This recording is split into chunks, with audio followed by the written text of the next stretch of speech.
Nous allons parler d'un sujet qui est passionnant, qui concerne les impacts générationnels, et notamment les impacts des valeurs, vous verrez plus tard, des baby boomers sur les univers du bénévolat et les impacts, à mon avis, importants sur les associations et les mairies. Et nous allons en parler avec notre invité qui connaît bien le sujet, qui est Benoît Gobelot, qui dirige l'agence matinale, et vous verrez pourquoi il connaît bien le sujet, qui va nous parler de ce sujet. Bonjour Benoît. Bonjour Frédéric. Peut-être te présenter et ensuite on va parler de chiffres concernant ce phénomène, c'est important. Oui, alors merci d'avoir introduit rapidement en disant que je dirigeais Matinal, qui est une agence conseil en marketing et communication dédiée aux seniors. Et il se trouve qu'il y a le secteur marchand dont je m'occupe tout particulièrement, notamment avec des événements comme le colloque 50 qui aura lieu à nouveau au mois de novembre, les 14 et 15 novembre 2023. Je vous invite à vous y inscrire. Et également le secteur caritatif, les associatifs, donc les associations. Pour une raison assez simple, c'est qu'ils ont deux pôles de financement que sont les donateurs et les testateurs. Les donateurs sont les gens qui font un don par an ou plusieurs dons par an. Et les testateurs sont les gens qui réservent leur héritage en faveur de l'association.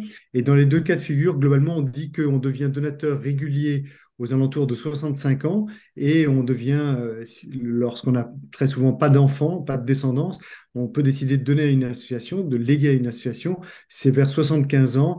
Et puis, l'espérance de vie fait que ça ne se traduit pas tout de suite, heureusement.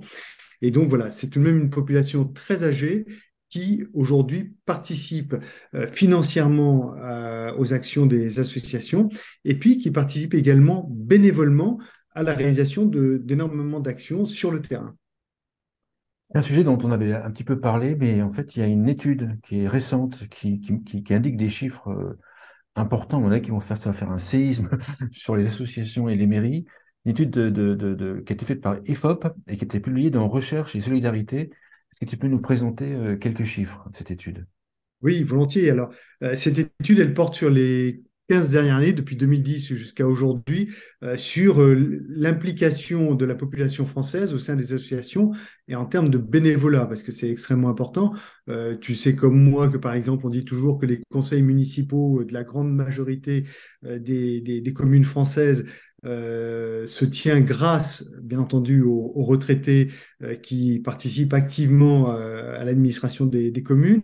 Et de même pour les associations, très souvent, tous les conseils d'administration, beaucoup de postes de bénévoles sont également occupés par des personnes à la retraite et qui permettent effectivement de faire le bien, le bien commun, de distribuer le bien commun à toutes les populations, à toutes les causes qui le méritent et qui ont besoin effectivement de cette aide-là.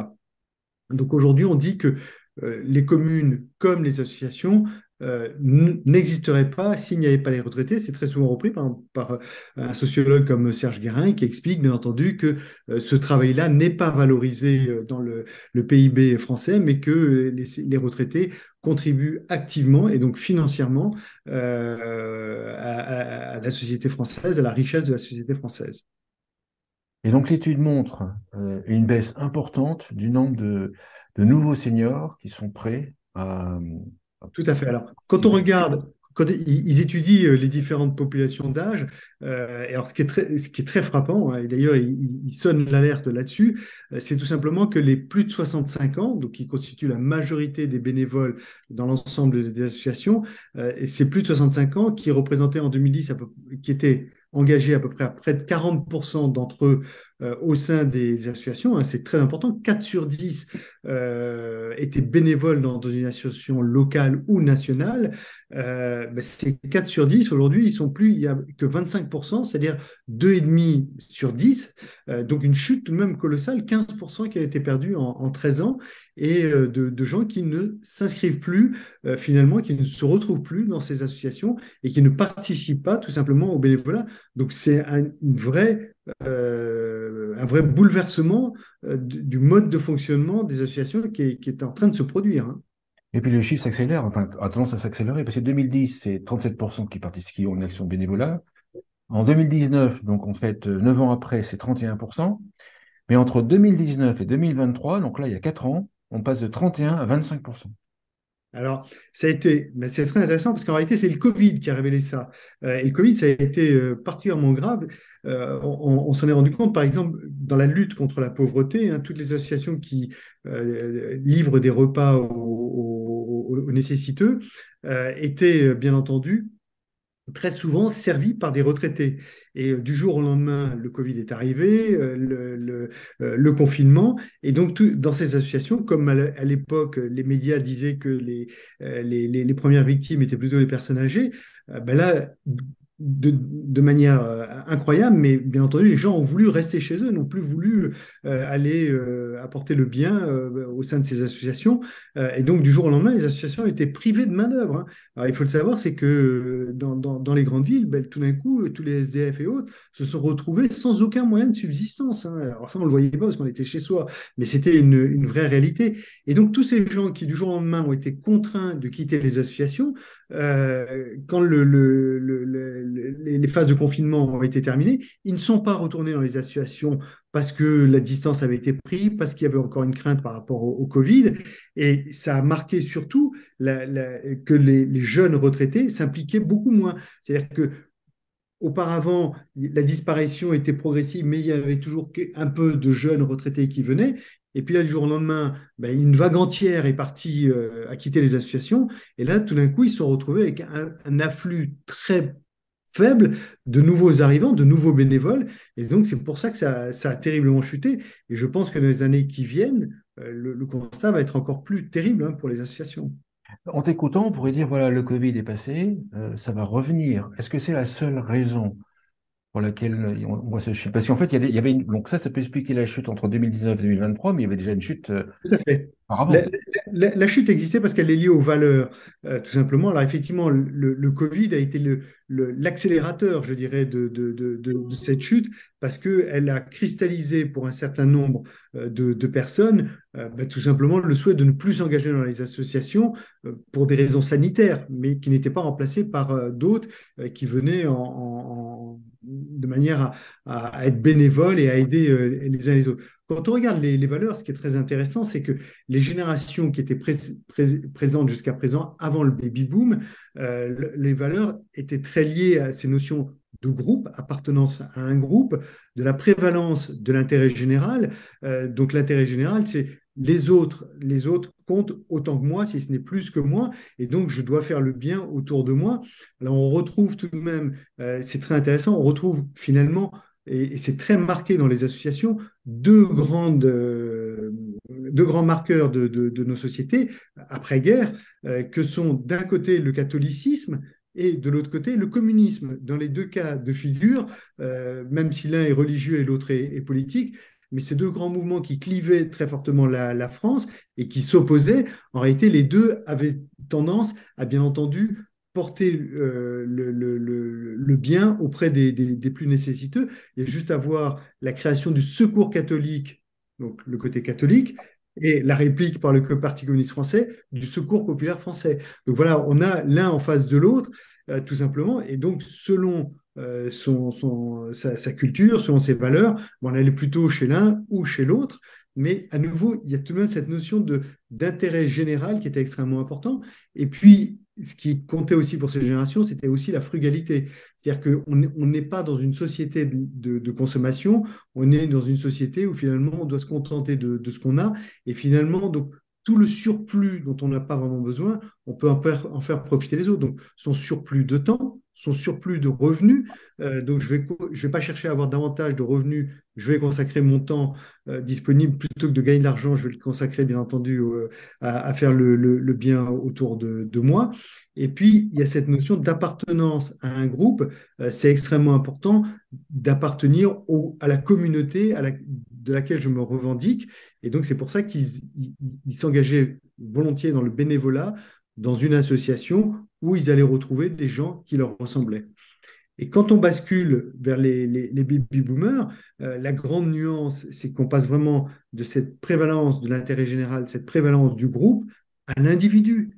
Et l'individu, ça ne veut pas dire l'égoïsme ou l'égocentrisme, c'est juste l'expérience que je vis moi, que je rapporte à moi et que j'ai envie de vivre pour moi-même. Et donc, tout d'un coup, l'appartenance à un groupe a beaucoup moins d'importance.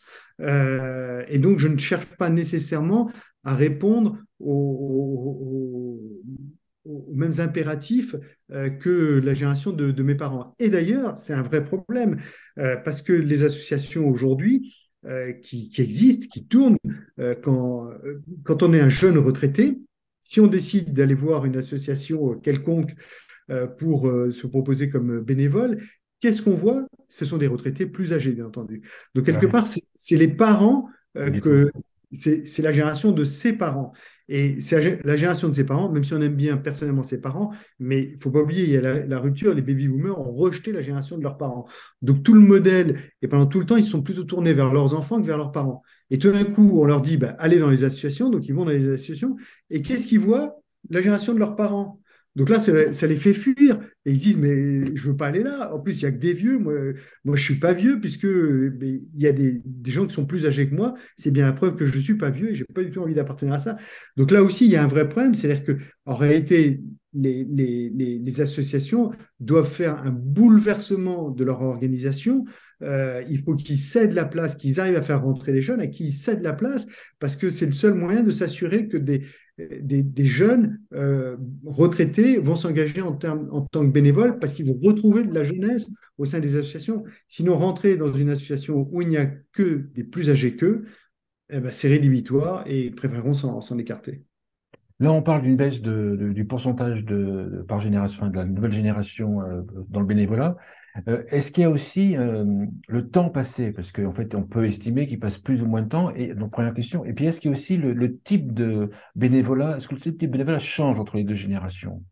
Alors, premièrement, le temps passé, alors tu as tout à fait raison, c'est-à-dire qu'autrefois, l'engagement était prioritaire. Donc, les gens acceptaient de consacrer un certain nombre d'heures chaque semaine, chaque mois à l'association dans laquelle ils s'étaient inscrits. Aujourd'hui, les jeunes retraités qui veulent, les jeunes baby boomers hein, qui veulent rentrer dans les associations, ils ont énormément d'activités par ailleurs. Ils pratiquent du sport pour un certain nombre, ils aiment bien les voyages, ils font passer la famille avant. Donc, je dirais, le bénévolat est une activité parmi d'autres. C'est entre guillemets, un loisir, un divertissement, une aération de leur esprit parmi d'autres. Et donc, dans l'échelle et la difficulté, c'est d'arriver à le positionner le plus haut possible de manière à ce qu'il soit prioritaire. Mais il y a un vrai bouleversement des valeurs et à nouveau la consommation à laquelle a été habituée cette génération des baby boomers, ben, c'est compliqué pour eux de s'en passer du jour au lendemain. Donc, si on leur propose un voyage à droite, à gauche, avec des événements culturels, par exemple, eh ben, ils vont privilégier ça parce que ça fait partie de leur centre d'intérêt. Et donc, l'association va passer en deuxième ou troisième position. C'est aussi basique que ça. Il y a qu'à voir aussi la place à nous, quand je disais par exemple se retourner, c'est une génération qui s'est tournée vers ses enfants et maintenant elle se tourne vers ses petits-enfants. Il y a qu'à voir, il y a plein d'études, plein d'exemples, de témoignages qui le montrent. Euh, des jeunes retraités, quand on les fait parler, la seule chose dont ils parlent, c'est des exploits de leurs petits-enfants, à tel point que ça peut devenir lassant, mais ils sont omnibulés par ça, fascinés par leurs petits-enfants, la capacité à maîtriser les technologies numériques. Donc il y a effectivement des priorités qui sont tout à fait différentes de celles de la génération précédente, de leurs parents, qui, elles, s'engageaient dans les associations. Eux ont tendance à consommer les associations, donc c'est pour ça, ils baissent. Et puis, alors, pour terminer par rapport à ta question également, le type, bien entendu, d'engagement, ben, c'est la grande difficulté, c'est que auparavant, par exemple, ce côté très social dont je parlais, par exemple, avec le secours catholique ou le secours populaire, hein, est-ce que ça fait partie des choses qui les intéressent? Est-ce qu'ils ont envie de faire ça ou est-ce qu'ils ont envie plutôt d'aller s'occuper d'enfants, de l'éducation d'enfants dans le tiers-monde, par exemple? parce que ça correspond davantage à leurs aspirations. Enfin, voilà, ou bien les questions médicales aussi, parce que il y a un doute, par exemple, ne serait-ce que la vue qui a tendance à baisser au fur et à mesure avec l'âge. Est-ce que finalement, ça ne vaudrait pas mieux que mes fonds aillent sur la lutte contre la DMLA, voilà, je donne un exemple, ou d'autres maladies dégénératives, parce que finalement, c'est un bon moyen, si on trouve des remèdes, eh ben, ça Oui, va être un moyen bien sûr. de me préserver moi-même, hein. Donc, Ah oui, le côté à nouveau, c'est l'individu. centré sur toi, centré sur soi, peut également orienter Du sur bénévolat. les dons sur les sujets qui pourraient peut-être me concentrer plus tard, Et me si, concerner plus tard. tout à fait. Si je prends Ah oui, intéressant. Oula, intéressant. Ouais. les sujets médicaux, par exemple, ben, c'est évident. Moi, par exemple, quand je serai à la retraite, j'ai aucune compétence médicale.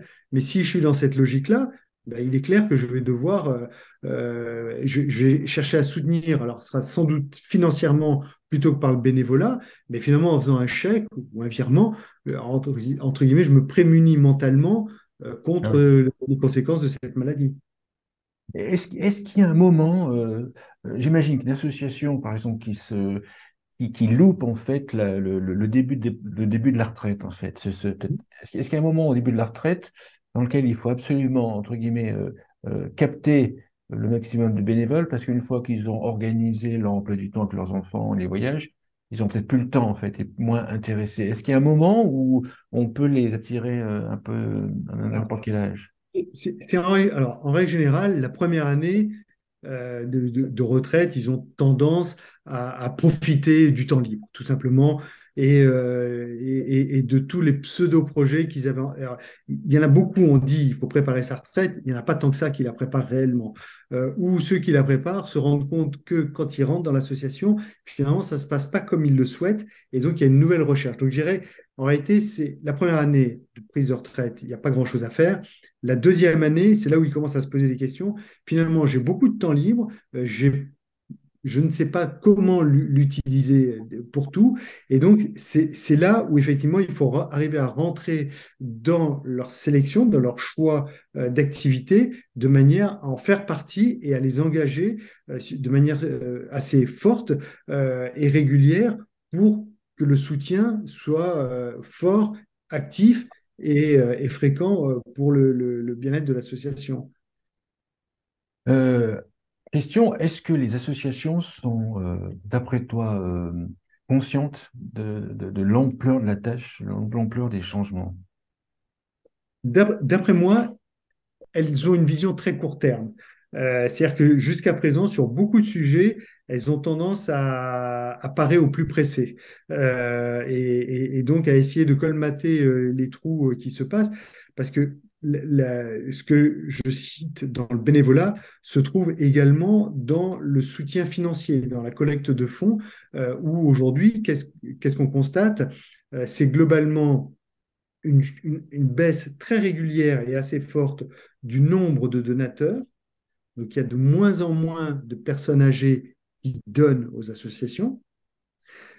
Alors, aujourd'hui, elles ont réussi à contrer cela en les faisant augmenter, celles qui donnent, augmentent leurs dons. Donc, ça compense la perte numérique et compensée par le gain financier. Donc, l'un dans l'autre, elles s'en tirent à peu près bien. Mais excepté qu'une fois qu'elles auront été au maximum du gain financier réalisé par ceux qui restent donateurs, ben, ils vont se retrouver à nouveau coincés. C'est-à-dire que les gens ne pourront pas donner davantage que ce qu'ils donnent aujourd'hui et ils n'auront pas de nouveaux donateurs, donc leur champ d'action va être relativement limité. Et je dis ça parce que voilà, c'est comme ça qu'elles ont raisonné. Elles ne se sont pas reposé la question comment engager de nouvelles générations, trouver les moyens, comment mieux répondre de manière individuelle aux attentes des baby-boomers. Très souvent, ils ont tendance à avoir une réponse de masse. Et le problème du baby-boomer, c'est qu'il raisonne en tant qu'individu. Lui, il va être considéré en tant que personne à part entière. Il n'appartient pas à une génération. Il a un certain âge, ça va de soi, mais il n'appartient pas à une génération, ou il appartient à une génération qui décide de tout, qui est mobile, qui a vu en plus les choses s'améliorer tout au long de sa vie, ça il faut en avoir conscience, qui a foi dans le progrès technologique, qui a foi dans le progrès économique. Il y en a beaucoup, par exemple aujourd'hui également, sur les questions climatiques, qui ne sont pas si désespérés que ça, et qui pensent bien entendu que on va finir par trouver, il va falloir faire des efforts, ça ils en sont conscients, personne ne remet ça en cause, mais qu'on va finir par trouver des solutions qui vont permettre de continuer à vivre convenablement, agréablement, et de lutter contre les méfaits de notre civilisation. Tout à l'heure, on parlait de chiffres de pourcentage de bénévolat qui baissait. C'est-à-dire est-ce que tu traduis ça aussi également que l'âge moyen des bénévoles dans ces associations-là augmente, donc est plus élevé, et donc il y a des associations qui doivent avoir un âge moyen bien plus élevé que la moyenne, et donc en fait à risque, en fait, avec le début de la dépendance, la fragilité ou voire les décès, d'avoir un nombre de bénévolats qui chute, de nombre de, là, qui, oui, de volontaires qui chute très rapidement. Alors, il y a ça, alors, Mais est-ce il que y a tu plusieurs vois ce que je veux dire? Parce qu'en fait, on peut se dire, voilà, les pourcentages, ça va aller, bon, il y en a encore. Mais il y a aussi le phénomène, si on a des bénévoles qui sont très âgés, qui ne sont pas remplacés par des plus jeunes, bon, au bout d'un moment, Alors ils aujourd'hui, sont il y a un saturés. certain nombre effectivement, au niveau local, il y a un certain nombre d'associations dont la moyenne d'âge avance au fur et à mesure des ans, bien entendu, et qui n'est pas remplacée par d'autres pour diverses raisons. La première, à nouveau, je redis tout simplement, mais je- jeune retraité, je vais m'inscrire dans l'association de mon choix en me disant, tiens là, le sujet m'intéresse. J'arrive, qu'est-ce que je vois? Ce sont mes parents qui sont âgés, qui sont claudicants, et donc bah, tout d'un coup, j'ai pas envie de me retrouver à l'EHPAD. Je caricature, mais c'est un peu ça le sujet. Première chose. Deuxième chose ce sont les valeurs. Par exemple, la génération du baby boom, on est vraiment, il faut le dire, hein, la libération de la femme. C'est-à-dire que même si aujourd'hui on cherche toujours la parité homme-femme, en fait c'est vraiment à ce moment-là où tout d'un coup il y a une prise de conscience, c'est que la femme a le droit à la même place que l'homme dans nos sociétés. La libération de la femme, c'était aussi, on a beaucoup parlé de la libération sexuelle, mais au-delà de la libération sexuelle, c'était simplement le fait que la femme avait les mêmes droits que les hommes, pouvait occuper les mêmes postes. Et il y a tout un certain nombre de femmes qui sont arrivées, qui l'ont fait. On a une première ministre qui est baby boomeuse, si je ne dis pas de bêtises. Aujourd'hui, je ne fais pas de politique parce que ce n'est pas l'objet et que je n'ai pas de compétences, mais il y a cette prise de conscience-là. Et quand on va dans les associations, très souvent, c'est le vieux mâle blanc. Parce qu'à l'époque, c'était encore l'homme chef de famille et la femme plutôt maîtresse de maison. Je caricature un peu, mais c'est assez fréquent. Et donc, donc, tout d'un coup, de voir ça, c'est compliqué parce que c'est pas la vie. Donc, les valeurs qu'ils ont, même sur les rapports humains hommes-femmes, ne sont pas les mêmes. Et donc, ça génère un rejet de la part des jeunes qui se disent bah, la cause m'intéressait, mais la manière dont fonctionne l'association, je ne m'y retrouve pas. Il y a des vieux qui ne partagent, je ne partage pas leurs valeurs. Et donc, plutôt que de m'engager, si je ne trouve pas une association où ils sont plus jeunes, ben, je préfère ne pas m'engager que de subir cela. Est-ce à Donc, donc, dire, donc, oui. effectivement, aujourd'hui, pour répondre à ta question, ils ont un vrai problème de recrutement de jeunes retraités, hein. Est-ce à dire que on peut assister à des associations à différentes vitesses? En fait, il va y avoir les associations, on va voir un petit peu après les solutions avec toi, les solutions que tu proposes. Est-ce que dire qu'on peut imaginer dans quelques années les associations, par exemple, qui auront travaillé avec toi et qui auront trouvé des solutions pour attirer plus de bénévolat, et les autres, en fait, parce qu'en fait, les autres qui seront un petit peu en arrière-plan parce qu'ils n'auront pas fait la démarche. Et en fait, elles vont devoir se battre sur un nombre de personnes moins important de personnes intéressées par le bénévolat. Donc, Alors, quelque part, ça va effectivement, être la je, compétition, quelque part. Donc, il va y avoir celles qui s'y seront mises, qui auront une réflexion peut-être avec toi, et puis les autres qui, ben, c'est d'autant plus vrai ce que tu dis, c'est que comment dire, dans la génération des baby boomers, il y a un niveau de formation, alors soit au départ, soit tout au long de leur carrière professionnelle, qui fait que dans le marketing, dans la finance, dans la gestion des ressources humaines, enfin, dans différents domaines, il y a des vraies compétences.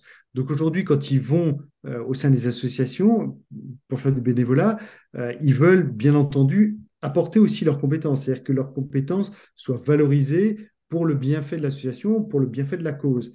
Et donc, ça veut dire qu'il faut aller vers une professionnalisation de plus en plus grande au sein de ces associations. Donc, le bénévolat, c'est pas simplement, comment dire, du temps donné, c'est une compétence qui est transmise au sein des associations. Il y a un vrai transfert de compétences qui doit se faire effectivement entre la personne privée et l'association pour le bienfait de l'association. Donc, ça veut dire qu'il faut être capable pour l'association d'être dans cet état d'esprit-là et avoir la capacité également à favoriser cette transmission de compétences d'une personne vers l'association. Donc, ça suppose d'avoir les deux à la fois, hein, l'état d'esprit et la capacité à le réaliser.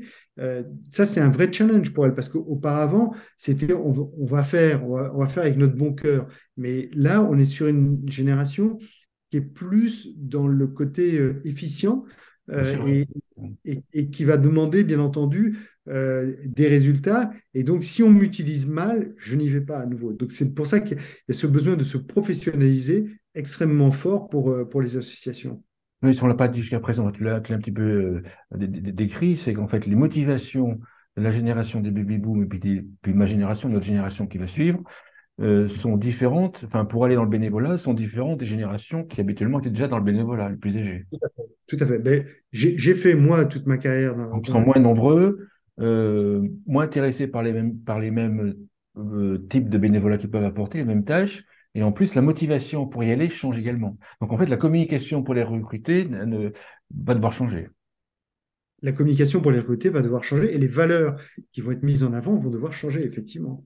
Donc, c'est un modèle à réinventer pour elle. C'est pour ça, je pense qu'il y a des associations. À nouveau, le système associatif n'est pas mort du tout, hein, ça va de soi, mais c'est juste le mode de fonctionnement des associations. Il y a celles qui vont se professionnaliser de plus en plus, qui vont correspondre aux demandes, aux attentes des baby boomers, et puis il y a celles qui vont rester dans ce côté purement généreux et qui vont rester à côté de la plaque. Les baby boomers sont conscients de tout un certain nombre de défis. Ils ont bien vu la société se transformer tout au long de leur vie. Ils voient aujourd'hui mieux que d'autres ce qui marche bien, ce qui marche moins bien, et donc ce qu'ils ont envie de modifier, de faire évoluer. Et à nouveau, ils ont aussi participé à des grands bouleversements de la société. Donc, ils ont vu que la société pouvait être transformée et elle a été transformée aussi grâce au progrès économique. Donc après, il y a les mauvais côtés du progrès économique, c'est ceux-là sur lesquels ils veulent travailler et pallier. Mais ça veut dire que c'est une vraie démarche professionnelle qui doit être mise en œuvre. En imaginant que je dirige une association humanitaire ou une association qui a besoin de bénévoles, j'ai écouté cette vidéo, que je suis intéressé par travailler avec toi, en tout cas par te rencontrer. Mhm. Euh, par quelle étape je vais passer avec toi pour résoudre mon problème et attirer des bénévoles? Alors, les étapes, alors, enfin, ben déjà, ça va être de travailler sur les risques. Quels sont les risques que vont rencontrer les associations? Le premier, c'est la réduction des capacités opérationnelles. C'est que demain matin, si j'ai cette chute de bénévoles, les actions que je fais, ben, tout simplement, je ne vais pas arriver à en faire autant parce que j'ai moins de moyens humains, hein. Je parle bien de moyens humains. Ça, c'est la première chose. Deuxième chose, il faut prendre en compte, c'est le risque de surcharge pour les bénévoles restants, qui plus est, sont en règle générale âgés. Donc, plus tu vas en demander déjà dans le boulot, il y a le burn-out, mais si tu as affaire à des bénévoles âgés, le burn-out, il va avoir des conséquences encore plus dramatiques parce que là, ils vont disparaître purement et simplement. Et alors, physiquement ou pas, c'est une chose, mais surtout, c'est qu'ils vont plus pouvoir travailler pour l'association. Donc il y a un vrai risque. Après, le risque aussi avec cette chute, c'est d'arriver à identifier, parce qu'il y a une perte de diversité des expériences. Puisqu'aujourd'hui, dans une association, les retraités qui venaient d'horizons différents. Donc finalement, c'est le mix de toutes ces expériences qui fait aussi la richesse de la prestation qui va pouvoir être délivrée. Aujourd'hui, chaque fois où on perd de cette diversité-là. Donc, on va être moins efficace, bien entendu, dans la réponse. Autre point, c'est les difficultés financières qui vont venir. Là aussi, il faut arriver rapidement à les mesurer. Une difficulté financière, simplement parce que beaucoup de ces bénévoles participent aux actions de collecte de fonds. Ah À oui, partir, d'accord. Oui, bien sûr. à partir du moment où ils sont moins nombreux, la collecte de fonds et puis ils ont un réseau. Alors déjà, par exemple, d'aller faire la quête sur la voie publique, admettons, mais ils ont aussi leur propre réseau. Et quand tu mobilises ton réseau en disant, ben, moi, je suis membre de telle association, on veut monter telle action, on a besoin de soutien, est-ce que tu voudrais pas? Bon, voilà, c'est un truc très classique. Et donc, les gens participent comme ça. Donc, c'est finalement qui se ressemble, s'assemble, qui est au bénéfice de l'association. Moins ils seront nombreux, plus ils ont des difficultés. Et puis au final, c'est d'avoir moins d'impact dans la communauté tout court. C'est-à-dire que comme tous leurs moyens finalement diminuent, ils vont se retrouver petit à petit à court. Donc ça, c'est vraiment d'arriver à mesurer cela pour l'association. Moi, la première chose, c'est de faire un bilan pour savoir où on va, où on en est, et de caractériser, bien entendu, cette chute du bénévolat et les conséquences pour eux. Derrière, dans les pistes sur lesquelles il faut travailler, ça c'est un élément que je constate au quotidien sur le terrain, c'est la transparence financière. C'est-à-dire que ces générations-là, bien entendu, je caricaturerai un petit peu, mais un sou est un sou. C'est-à-dire qu'ils ont travaillé toute leur vie, ils ont donc eu des rémunérations, ils savent très bien quelle est la valeur de l'argent, ils ont entendu des tas d'histoires sur les associations, comment est-ce qu'elles pouvaient fonctionner. Il y a eu les vieilles histoires de Rosemary avec l'ARC qui avait détourné de l'argent, mais même ils sont très souvent dans les rapports de gestion des associations, ce qu'on appelle les comptes des associations, pour regarder quelle est la part des frais administratifs, quelle est la part des frais de collecte. Alors, et là-dessus, par exemple, les associations aujourd'hui sont très gênées aux entournures parce que ce sont des frais qui peuvent augmenter, les frais de fonctionnement, tout simplement parce qu'ils recourent à des personnels plus qualifiés, donc plus chers, ou tout simplement parce que la collecte de fonds devient de plus en plus concurrentielle, ils sont de plus en plus nombreux, donc pour convaincre un donateur, ça coûte un petit peu plus cher. Mais ils ne savent pas jouer sur cette transparence financière. Et plus ils seront transparents, et par exemple, il y a de nouveaux outils comme la blockchain qui permettraient aujourd'hui, pour ces associations, de montrer à chaque instant l'efficacité et l'utilisation de l'argent des donateurs. Donc cette transparence financière, elle est très importante. Il faut arriver à travailler dessus parce que c'est le B à bas pour que les gens veuillent bien s'engager dedans, y compris les bénévoles, hein. Je veux bien donner de mon temps, mais par rapport, comment est-ce que c'est géré? Après, deuxième chose, ça va être de travailler sur la gestion efficace des ressources. À nouveau, une association, c'est parce qu'elle agrège tout un certain nombre de ressources, notamment des ressources humaines, qu'on va pouvoir, bien entendu, être le plus efficace possible. Donc, comment est-ce qu'ils travaillent, par exemple, en termes de recrutement? Alors, c'est vrai que sur les bénévoles jusqu'à présent, ils avaient le choix. Et c'est ce que je disais tout à l'heure. Par exemple, Médecins du Monde ou Médecins sans frontières, dont tout le monde comprend la finalité. Moi, par exemple, bah, je ne peux pas me présenter comme bénévole, en tout cas terrain, parce que j'ai aucune compétence médicale ou paramédicale. Mais peut-être qu'ils peuvent chercher d'autres compétences, peut-être effectivement mes compétences, pour le coup, en termes de communication, pour aller chercher les fonds.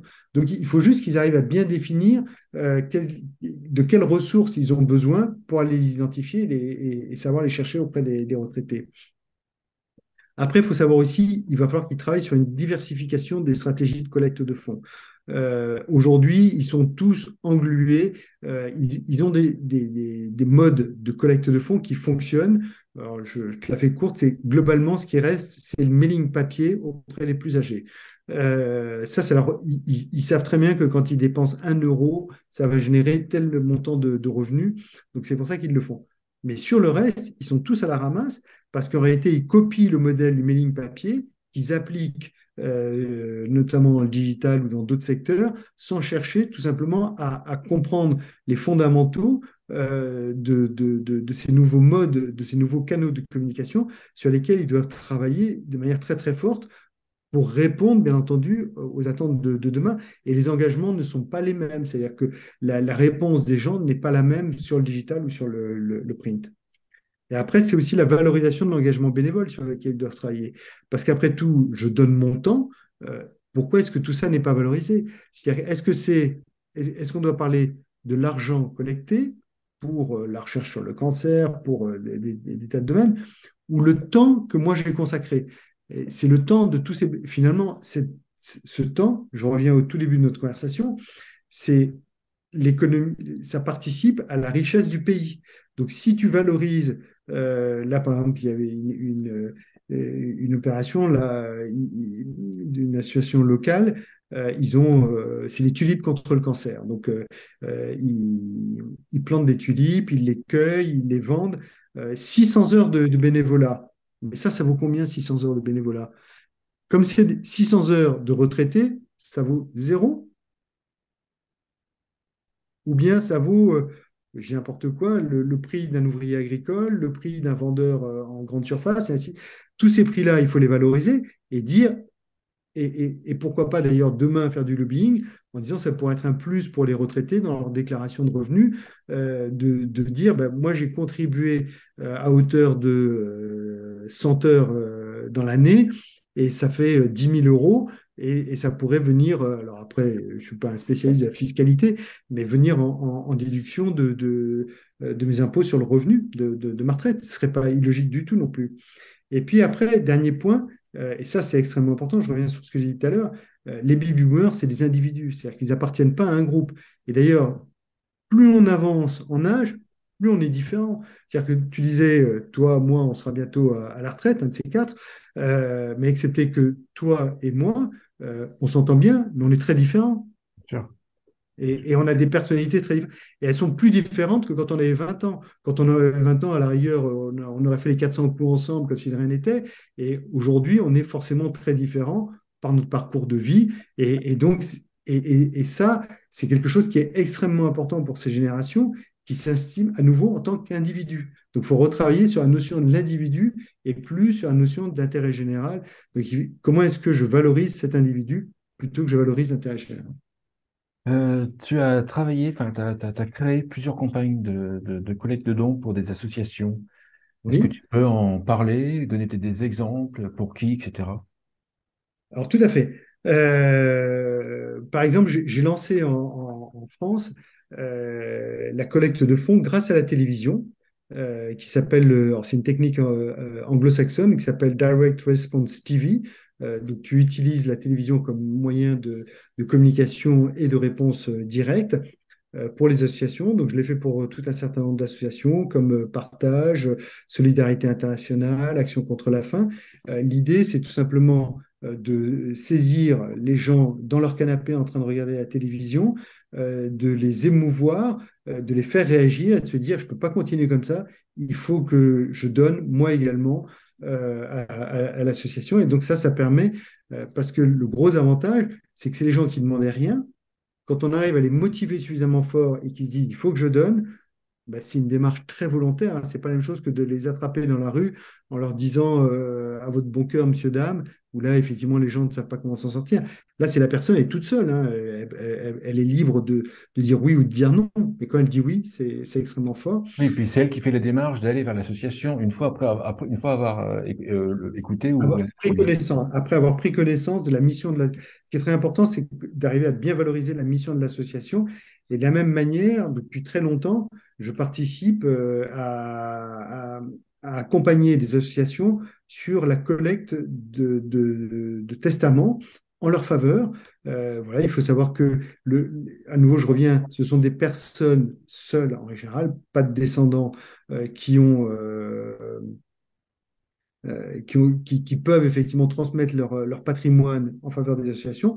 Il faut savoir que les gens sans enfants, ça augmente petit à petit d'année en année, donc il y a un vrai potentiel pour les associations, à condition de valoriser et à nouveau de valoriser la mission, pas simplement leur dire donnez-moi votre argent, c'est ce qu'on entend les trois quarts du temps, donnez-moi votre patrimoine, faites un legs en faveur de mon association, mais je ne comprends pas quelle est la motivation profonde.